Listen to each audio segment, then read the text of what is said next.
हम कभी भी किसी भी सिचुएशन को पूरी तरह से नहीं देखते हैं, किसी भी प्रॉब्लम को पूरी तरह से नहीं देखते हैं, बस उसके एक छोटे से फ्रेगमेंट को देखते हैं और उसके बेस पे अपने कुछ कंक्लूजन्स ड्रॉ कर लेते हैं, जिसकी वजह से जो सोल्यूशन है वो प्रॉपर्ली निकल नहीं पाता है। तो आज हम कोशिश करेंगे ये जो प्रॉब्लम है जिसको कोरोना वायरस कहते हैं, इसको पूरी तरह से देखने की, क्योंकि तभी हम इसका एक प्रॉपर सोल्यूशन निकाल सकते हैं। आज की डेट में अगर बात करी जाए इस प्रॉब्लम की, तो सिचुएशन ये है कि 80,000 से ऊपर केसेस हो गए हैं और नियर अबाउट 2,500 से ज़्यादा डेथ्स हो चुकी हैं। और जहां 10 दिन पहले तक सिर्फ 2,000 केसेस पर डे की एवरेज आ रही थी, आज की डेट में वो बढ़ करके 4,000 केसेस पर डे की एवरेज हो चुकी है। तो इससे हम क्या कंक्लूजन ड्रॉ करेंगे, हमारा जो माइंड है वो क्या कंक्लूजन ड्रॉ करेगा कि जो केसेस हैं वो बहुत तेजी से बढ़ रहे हैं। लेकिन क्या ये सच है? हाँ, ये सच है, इसमें कोई डाउट नहीं है, लेकिन ये कंप्लीट पिक्चर नहीं है। कंप्लीट पिक्चर क्या है? इसका एक दूसरा एस्पेक्ट भी है, वो ये है कि अगर 10 दिन पहले तक आप देखेंगे तो सिर्फ 10 लाख टेस्ट हुए थे, जिसकी वजह से 40,000 केसेस थे। तो एवरेज कितनी आई? 4%। आज की डेट में जो टेस्ट की एवरेज है वो बहुत ज्यादा बढ़ गई है। डेली के on an average 1 lakh test हो रहे हैं। तो पिछले 10 दिन में कितने टेस्ट हो गए? 10 लाख और हो गए, यानी कि टोटल 20 लाख टेस्ट हो गए।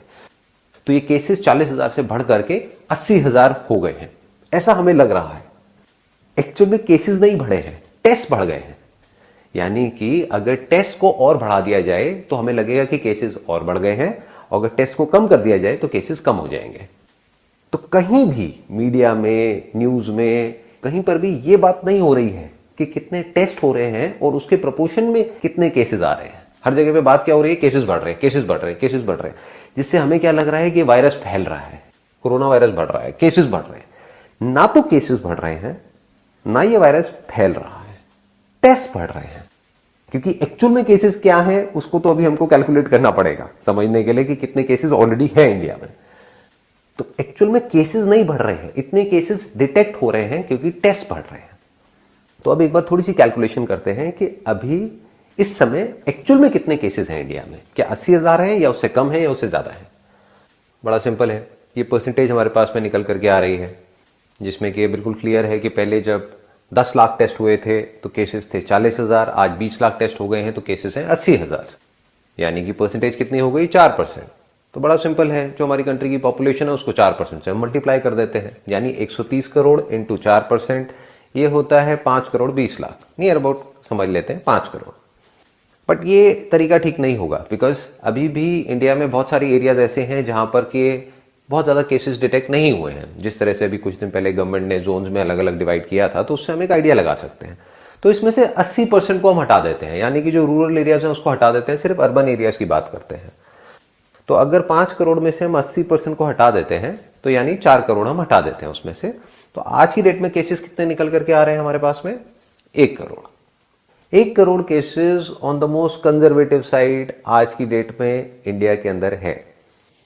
और अब अगर हमने यहां तक कैलकुलेशन कर ली है तो ये बात भी समझने में हमको देर नहीं लगनी चाहिए कि अब इसको रोकने का कोई तरीका नहीं है।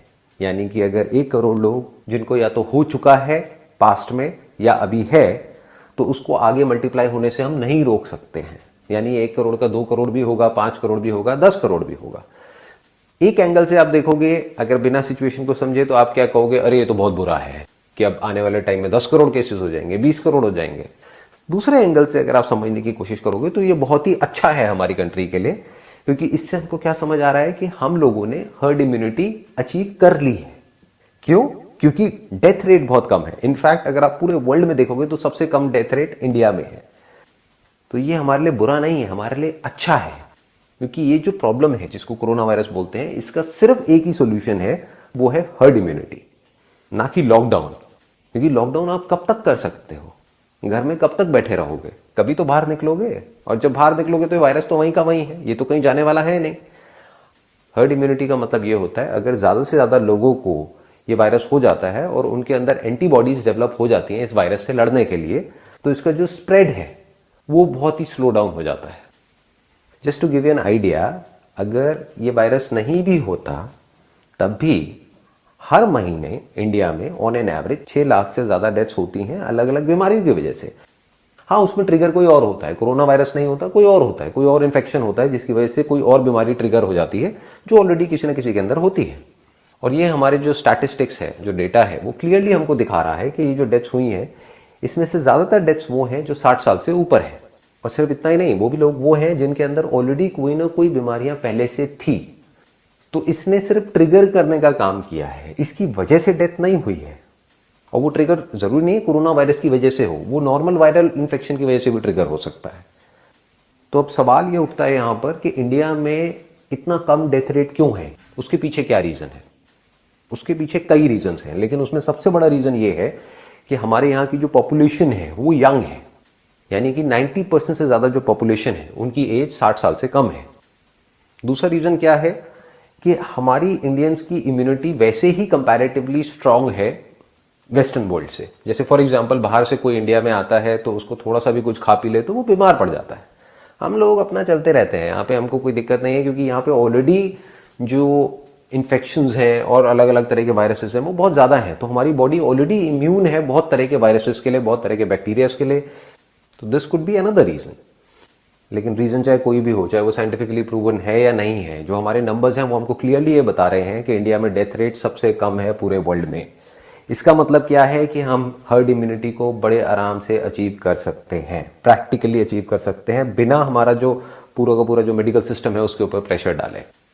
तो मेरा हम्बल सजेशन ये है गवर्नमेंट ऑफ इंडिया को कि अब आप इस लॉकडाउन वाले माइंडसेट से बाहर निकल करके हर्ड इम्यूनिटी के बारे में सोचिए, क्योंकि वो ही परमानेंट सॉल्यूशन है इस प्रॉब्लम का।